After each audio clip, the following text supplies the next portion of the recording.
देवरिया में भी पत्नी ने प्रेमी के साथ मिलकर मेरठ जैसी वारदात को अंजाम दिया है। शनिवार की रात प्रेमी बाधा बनी पति की धारदार हथियार से हत्या कर शव सूटकेस में रख दिया और उसे 50 किलोमीटर दूर ले जाकर गेहूं के खेत में फेंक दिया है। पुलिस ने महिला को हिरासत में ले लिया जबकि उसका प्रेमी फरार है। तो वहीं तरकुलवा थाना क्षेत्र के ग्राम पंचायत पकड़ी छापर पटखवाली में रविवार को दोपहर को पुलिस ने गेहूं के खेत में सूटकेस में बंद एक युवक का शव बरामद किया है। उसमें मिले कागजात के जरिए शव की शिनाख्त मैल थाना क्षेत्र के भटौली गांव निवासी नौशाद पुत्र अली अहमद के रूप में हुई है। पुलिस ने जांच शुरू की तो पता चला कि एक सप्ताह पहले नौशाद सऊदी अरब में कमाकर लौटा था। पुलिस ने उसकी पत्नी को हिरासत में लेते हुए कड़ाई से पूछताछ शुरू की तो उसने अपनी सच्चाई उगल दी। कहां पे हत्या हुई, कहां बॉडी फेंकी गई थी, पुलिस कैसे इस हत्याकांड का भंडाफोड़ कर रही है? देखिए, जैसा कि आप लोग अवगत हैं, कल दिनांक 20 तारीख को लगभग 11 बजे हम लोगों को सूचना मिली थी कि थाना तरकुलवा में एक गांव है पकड़ी छापर पटखौली, वहाँ पे एक ट्रॉली बैग में एक अज्ञात शव मिला है। तो हम लोगों ने वहाँ पे विजिट किया। वहाँ पे क्राइम सीन पे जाके हम लोग डॉग स्क्वाड भी पहुँचा था, फॉरेंसिक टीम, सर्विलांस टीम भी पहुँची थी, सारे अधिकारी भी और लोकल पुलिस भी पहुँची थी। क्राइम सीन पे जब उसको अच्छे से देखा गया तो वहाँ पे हम लोग को क्लू मिला जिससे कि ये उनकी पहचान हुई। तो उनकी पहचान, जो मृतक की पहचान हुई थी, वो नौशाद के रूप में हुई, जो कि थाना मैल के रहने वाले थे और भटौली में।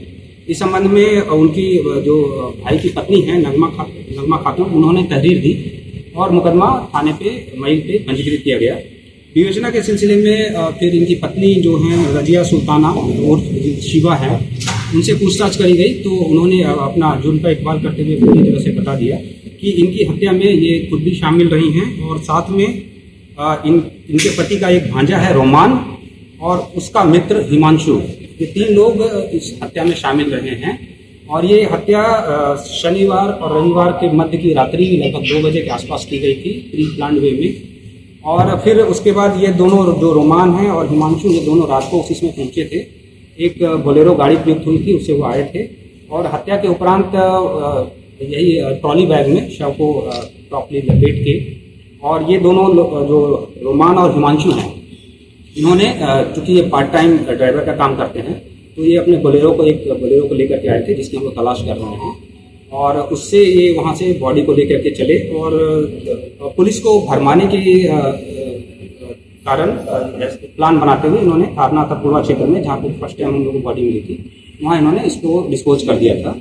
और इसका पुलिस की टीम ने लगभग 6 घंटे में ही अनावरण कर दिया। और अभी जो इसमें मेन अभियुक्ता हैं रजिया सुल्ताना, जो डिसीज्ड हैं, मृतक की पत्नी हैं, वो पुलिस ने उनको गिरफ्तार कर लिया है। अन्य 2 अभियुक्त, जो मृतक का भांजा रोमान और उसका मित्र हिमांशु, ये हमारे वांछित है, जिनकी पुलिस तलाश कर रही है। हमारी सर्विलांस टीम और एसओजी टीम भी उसके लिए लगी हुई है, थाने की टीम भी लगी हुई है। जल्दी उन दोनों को भी हम लोग गिरफ्तार कर देंगे।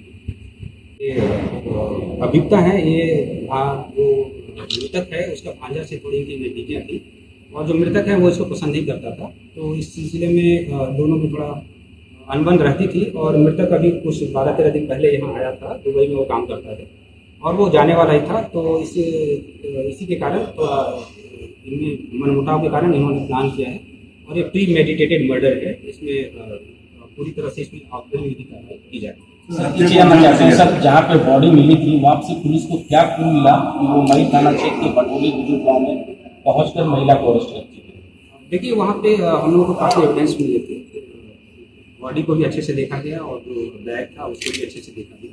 बैग पे चूँकि वो बैग, मुझे लगता है कि वो वही बैग था जिसमें कि जो डिसीज्ड है वो उसमें अपना सामान रखते होंगे। तो उसमें डिसीज्ड का जो सामान था उसमें उसके जो ट्रैवल का जो टैग लगता है, ट्रैवल टैग था और एक नाम था।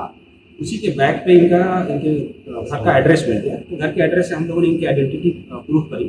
जब आइडेंटिटी पुलिस ने प्रूव कर ली तो उसके बाद पुलिस टीम इनके गाँव को पहुँची और फिर आगे की विवेचना जब प्रचलित की गई तो फिर इसी सिलसिले में जो मेन अभियुक्ता हैं उन्होंने अपने जुर्म का इकबाल कर दिया। सर, हत्या कैसे की गई? हत्या में जो घर के उपलब्ध जो 2-3 वेपन हैं, उसमें आलाकत में कुल्हाड़ी है, एक मुसल है और स्टील का चापड़ है। ये सब मेनली यूज किए गए थे। इन सबको properly as per evidence act बरामद कर दिया गया है और इसको अभी जो मेन अभियुक्ता हैं उनको हम लोग माननीय न्यायालय के सामने प्रस्तुत करेंगे। ठीक है।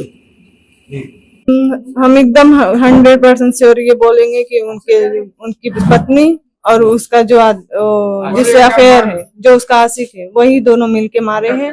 हमको फांसी की सजा चाहिए, खून का बदला खून चाहिए बस। एक कब रुमान नाम है, यही का है, भांजा है, सगा भांजा है। पहले कभी इसको लेके विवाद वगैरह या कुछ इस तरीके आपके संज्ञान में कभी था? मेरे संज्ञान में नहीं हुआ। प्रेम प्रसंग का मामला कब से चल रहा था? ये 1 साल से था। 1 साल से। तो ये जब आए हैं सऊदी से तो कब आए हैं? अभी 1 हफ्ते 10 दिन हुए। 10 दिन आए हुए हो गया। उसके बाद वो आपसे कभी बात किए थे, कुछ बताया? नहीं, कुछ नहीं बताते। वो आए थे, एक्चुअली में उनका कंपनी बंद हो गया था, उनको फिर 2-4 दिन में जाना था। तो आए तो अब्बू की तबीयत खराब हो गई, तो उनको ही लेकर के दिखाते, मतलब हॉस्पिटल जाते थे। फिर उनको जाना भी था, ऐसा कुछ भी उनको ये नहीं था इल्म कि मेरे साथ ऐसा हो सकता है। आपसे कब बातचीत हुई अंतिम और क्या बातचीत हुई? मेरी हो गई 1 हफ्ते बात होके, बस वही अब्बू का ही हालचाल पूछने के लिए, कैसी है तबीयत, और कुछ नहीं। घटना के दिन क्या आपको पता चला? किस तरह वो घर पे थे तो क्या हुआ, किस तरह उनको? मुझे बस इतना ही पता चला कि वो कहीं गए थे वीजा उजा लेने के लिए, तो उधर से आ रहे थे तो मर्डर हो गया। लेकिन ऐसा कुछ नहीं हुआ। उनको काट के सूटकेस में घर में से उनकी पत्नी और उसका आशिक दोनों मिलके काट के। इसी घर में हुआ था कि उधर उनका घर है, ये दूसरा घर है। आपको अंदेशा था, आपको भरोसा है कैसा? हाँ, जब हम सुने तभी हमको भरोसा हो गया कि वही मारी है। पहले से कोई नहीं, वही मारी है, वही दोनों मिलके मारा, और दोनों को फांसी की सजा होनी चाहिए। खून के बदला खून चाहिए हमको।